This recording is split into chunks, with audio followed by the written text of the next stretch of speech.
Bismillahirrahmanirrahim. Assalamualaikum warahmatullahi wabarakatuh. Bertemu kita lagi anak-anak pada kali ini. Hari ini Ustazah akan ajar salah satu lagi tajuk dalam bahagian sirah yang bertajuk Kerajaan Umayyah.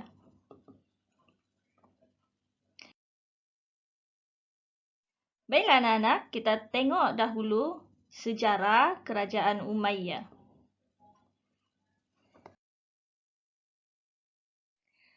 Dari manakah asal usul penubuhan Kerajaan Umayyah? Kerajaan Umayyah ini tertubuh bersempena nama Umayyah bin Abdul Syam bin Abdul Manaf, iaitu salah seorang daripada pemimpin keturunan Quraisy. Pengasasnya ialah Muawiyah bin Abi Sufyan. Tempoh memerintahnya ialah pada tahun 41 Hijrah sehingga 132 Hijrah.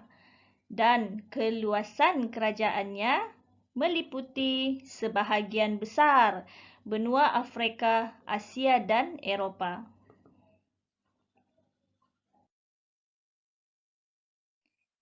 Bilangan khalifah adalah seramai 14 orang dan 4 orang khalifah yang terkenal iaitu Muawiyah bin Abi Sufyan, Abdul Malik bin Marwan, Al-Walid bin Abdul Malik dan juga Umar bin Abdul Aziz.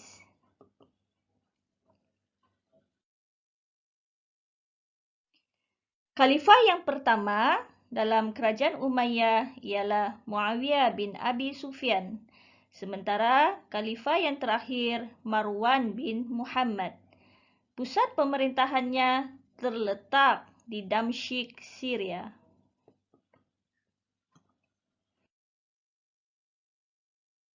Baiklah anak-anak, kita tengok pula khalifah kerajaan Umayyah yang terkenal. Yang pertama, Muawiyah bin Abi Sufyan. Beliau adalah khalifah yang pertama dan memerintah selama 19 tahun 3 bulan bermula daripada 41 Hijrah sehingga 60 Hijrah, di mana beliau menjadikan Damsyik sebagai pusat pemerintahan Islam yang terkenal. Selain itu, sumbangan beliau juga yang pertama mewujudkan perkhidmatan pos berkuda iaitu Dewan Al-Barid, memperkenalkan cop mohor rasmi kerajaan Umayyah, Dewan Al-Khatim, menubuhkan jabatan setiausaha Dewan Al-Rasail, jabatan cukai dan jabatan urusan awam, serta memperkasakan armada laut. Kemudian, Abdul Malik bin Marwan memerintah selama 21 tahun bermula dari 65 Hijrah sehingga 86 Hijrah, di mana sumbangan beliau yang pertama menetapkan bahasa Arab sebagai bahasa rasmi dalam urusan pentadbiran negara.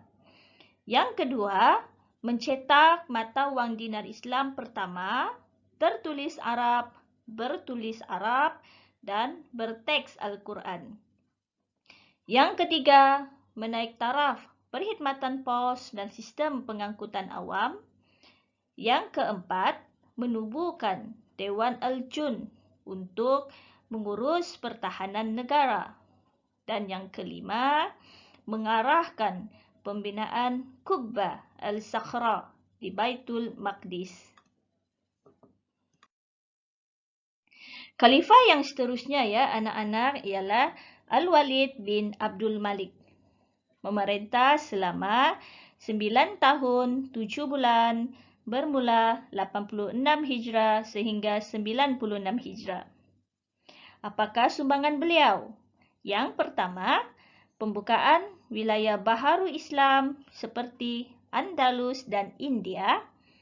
Yang kedua, memperbaiki dan mencantikkan seni bina Masjid Nabawi.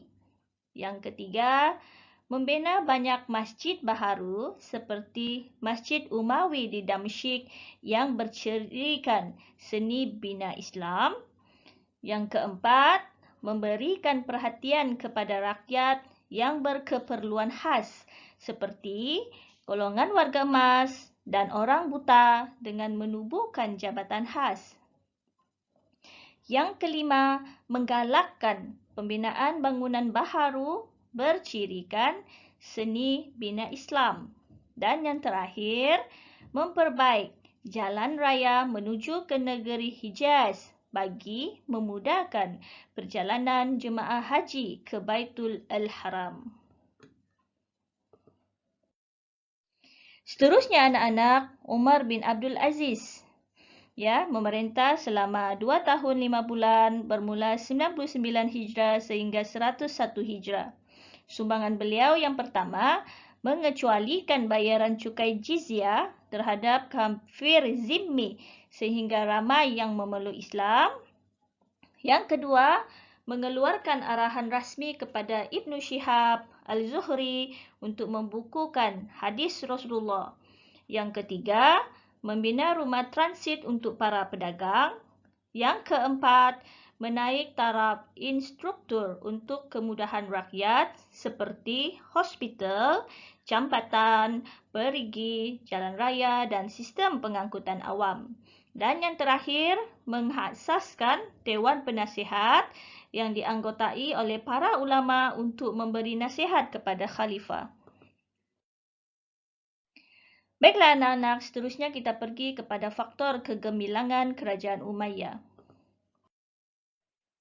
Dari sudut agama, Khalifah Umar bin Abdul Aziz telah menyemarakkan aktiviti keilmuan seperti pengajian Al-Quran dan pembukaan hadis. Khalifah Al-Walid bin Abdul Malik telah menaik taraf dan membina institusi seperti Masjid Nabawi untuk merancangkan aktiviti keagamaan. Seterusnya dari sudut politik, pemilihan Damsyik yang strategik sebagai pusat pemerintahan oleh Khalifah Muawiyah bin Abi Sufyan telah berjaya mengukuhkan pentadbiran negara. Kemudian pelantikan gubernur yang berwibawa berjaya menghapuskan pemberontakan oleh pihak Khawarij dan Syiah serta berjaya meluaskan wilayah Islam di Rom, China, India, Afrika Utara dan juga Eropah. Seterusnya anak-anak, dari sudut ekonomi, pengurusan Baitul Maqdis yang cekap sehingga hasil pendapatan negara melebihi keperluan. Contohnya, pada zaman Khalifah Al-Walid bin Abdul Malik, kerajaan berjaya memanfaatkan hasil daripada pertanian dan perdagangan untuk membangunkan negara.